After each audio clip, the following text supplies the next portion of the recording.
యుద్ధం మొదలైన మొదటి 10 రోజులు భీష్ముడు కురుసేనకు సేనాధిపతిగా ఉండి పాండవ సైన్యాన్ని చీల్చి చెండాడతాడు. ఆయనను ఎవరూ అడ్డుకోలేకపోతారు.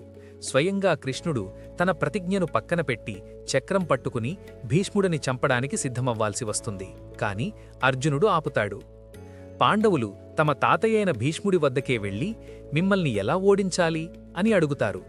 తనను ఏ పురుషుడూ ఓడించలేడని, కాని ఎదురుగా స్త్రీ ఉంటే తాను ఆయుధం పట్టనని భీష్ముడు రహస్యం చెబుతాడు.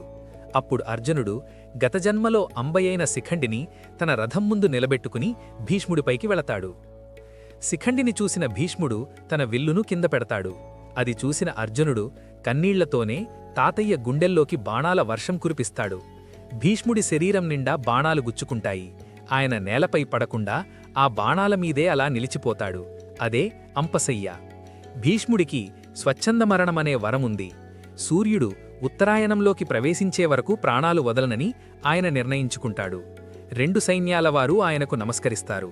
అర్జునుడు తన బాణంతో భూమిని చీల్చి గంగాజలాన్ని పుట్టించి భీష్ముడి దాహం తీరుస్తాడు. దీనితో యుద్ధంలో మొదటి పెద్ద వికెట్ పడిపోతుంది. ఈ వీడియోపై మీ అభిప్రాయాన్ని కమెంట్ చేయండి. Please subscribe. జై శ్రీకృష్ణ.